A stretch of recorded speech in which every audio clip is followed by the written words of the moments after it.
Well, good morning, viewers. Today we have a 2017 Ford Escape, and it's here because the AC is not working. Apparently it stopped abruptly.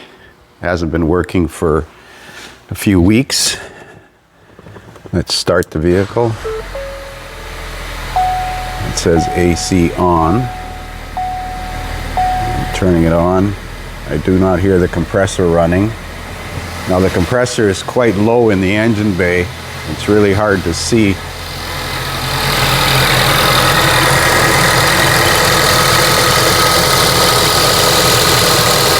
Can't really see it down there. You can see the pulley is not spinning. So we could put a scan tool on it and scan it for codes because it's computer controlled.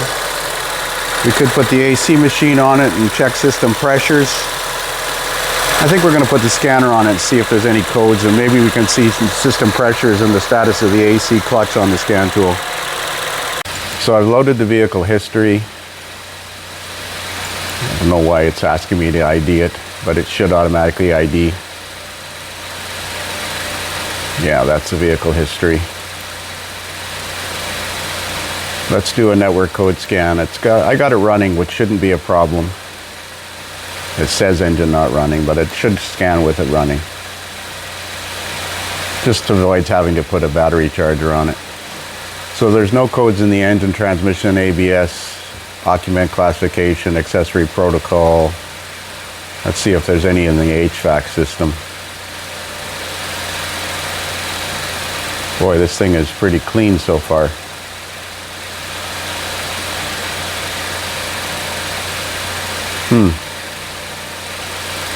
Heating and ventilation, no codes. Well, let's go straight into the engine control computer, because I'm pretty sure the engine control computer controls the AC. And look at the status of the AC compressor.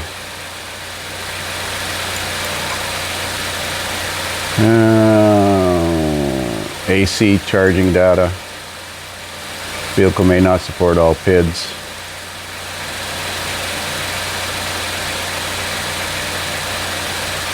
Air conditioning cycling switch off. AC request yes. AC pressure sensor 0.5 volts. That seems a bit low.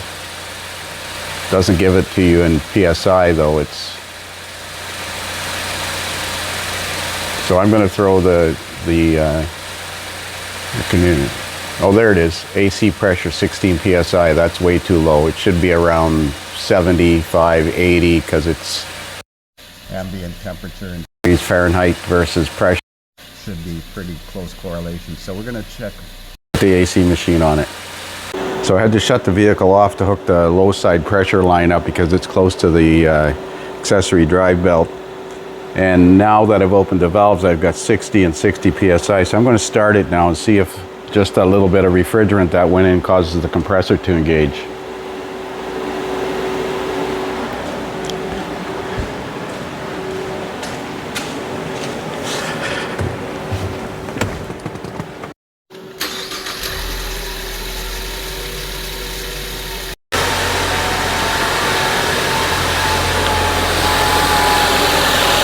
Yeah, it's low on refrigerant. You can see the low side pressures coming down to 2 PSI right away. I wonder if this has rear lines in the rear AC system, because that's usually where they fail. I'm sure the compressor is cycling now.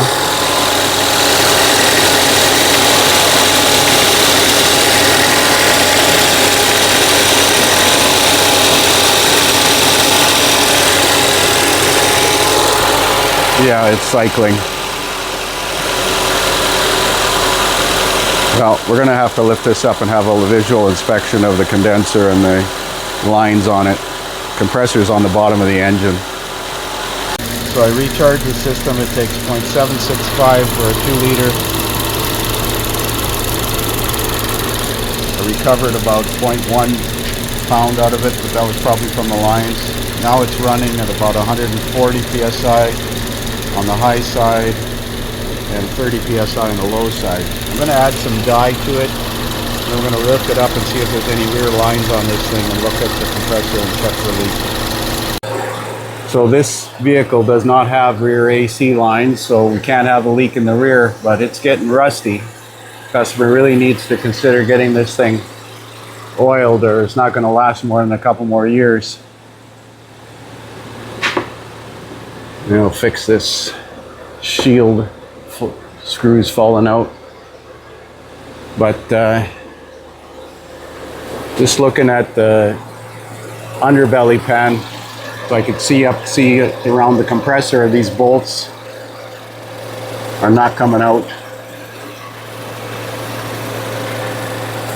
We'll put the electronic tester by the evaporator drain here. You can see the water leaking out and see if we pick up any refrigerant coming out of the evaporator area. But I really need to take this cover off, maybe just this one here. Look at these freaking bolts. Wow. Oh well. So I got the cover off. Actually, the screws came out pretty good. They're T25s, I believe. But the seal on the joint on the compressor here looks questionable. But also, from the front seal on the compressor, it looks like it's leaking. I could have dripped down from me putting it in, but don't see any other spots for dye. I added dye to it. I should have checked it before. I don't think it had dye in it though. I'm going to check around the condenser. So that refrigerant or the dye that was on the compressor pulley here was from a drip from the low pressure orifice or the low pressure service port, which is directly above it up there, unfortunately, when I put the dye in it. But I'm suspicious of this seam here, the seal around the seam here. It's kind of got an oily residue and a bit of a dye pattern on it. So we're going to discuss the repairs with the customer. So the customer has a burnt out bulb right in here. And the engineers, in their infinite wisdom, didn't make any kind of access hole. I took these two screws out of the bottom here, figuring I could pull this cover down. But no such luck. I took this plastic cover off here, two screws and 3 push pins, and there's another cover underneath it. Now I managed to reach it up through here by the charge air cooler pipe, and I got the socket out, but I can't get the bulb pulled out of the socket because it's kind of corroded in there, and I only got one hand to work. It's nearly impossible. Engineering at its finest. This is just bloody ridiculous. Take the inner fender skirt out, and then there's a electrical distribution center underneath here. I don't know what's in here, maybe the ECM. And up on the other side of that is that light. I looked for easy ways to access this light. Look at the sand and dirt in here.